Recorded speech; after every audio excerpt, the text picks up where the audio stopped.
Hey friends, it's the Cause with Midnight Lights Gaming coming to you from Athia with all the news roundup from the past couple of days, or all that I could find for Forspoken. There's some big stuff from the Square Enix live stream yesterday, but Freya's been seen surfing on waterfalls, being chased by dragons, and generally kicking ass all around Athia.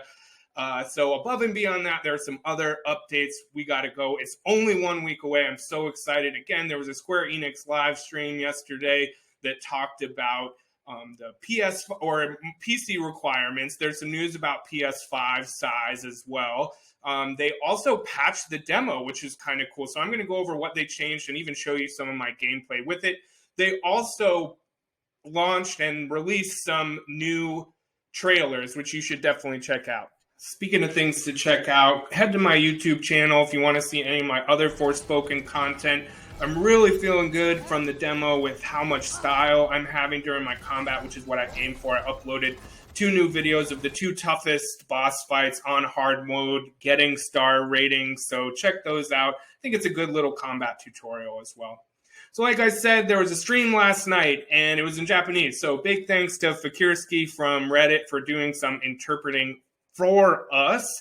We're going to hear from the creative producer Raio Mitsuno about the updates.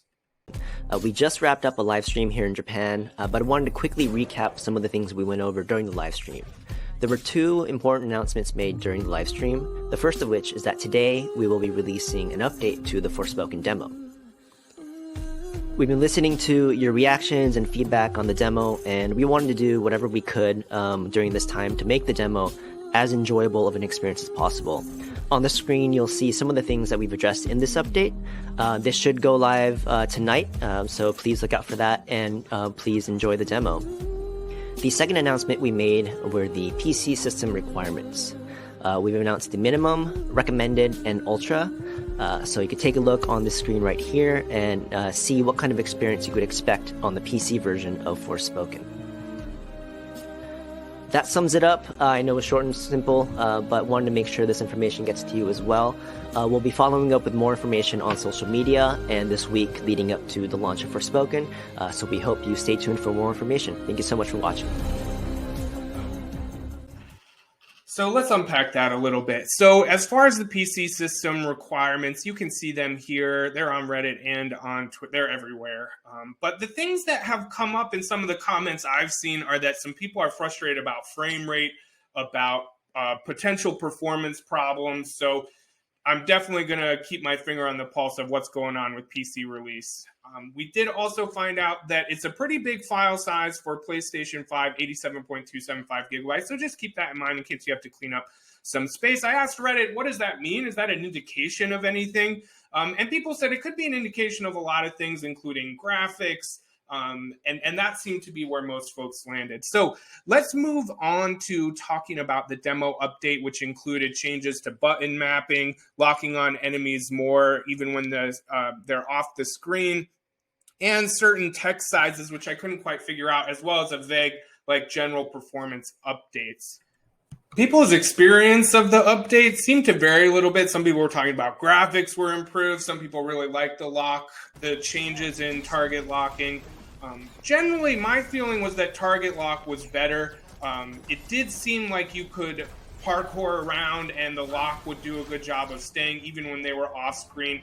So I also found that R3 on PS5 gets you that purple target lock, but then you also kind of have that auto aim feature, which I thought was quite a bit better as well. I just didn't miss as many shots. It just felt more intuitive all around. The thing I'm still struggling with a little bit though is that the target lock, the R3 target lock, doesn't go up. I can move vertically all I want, but it doesn't seem to go down from one of the alligators up to one of the birds, or break zombie up to a bird. It just moves horizontally. So other than that, I would say maybe the graphics felt a little bit better. I felt like some of the flowers, just the greenage, the trees, maybe looked a bit better. But I'll also say the thing that stood out to me as a great change, I felt like evading and parkouring during combat were better. Maybe that was part of the enhancements. I don't know. You can now button map. That was another part of the patch, is that there's a whole wireless controller settings thing that wasn't there before. Now, in terms of the size of the font, I really couldn't find the setting that changed that. I didn't know. It seems like it would be in accessibility settings, maybe under menu and HUD size.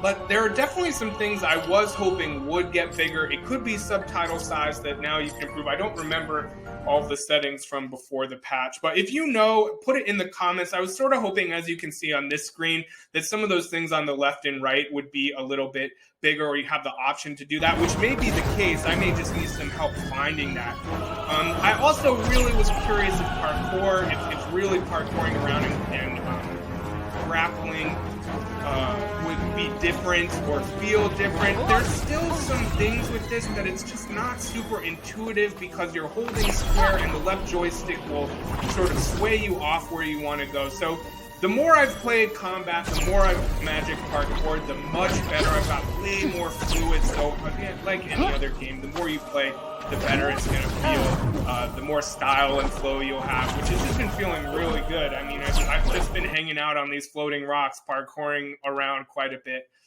So again, the very last update was that Square Enix put out some trailers. So that's it from me. Again, the cause at Midnight Lights Gaming. I'm in my push to 1,000 subs. So if you like this, it does anything for you, like and subscribe, and thanks for watching.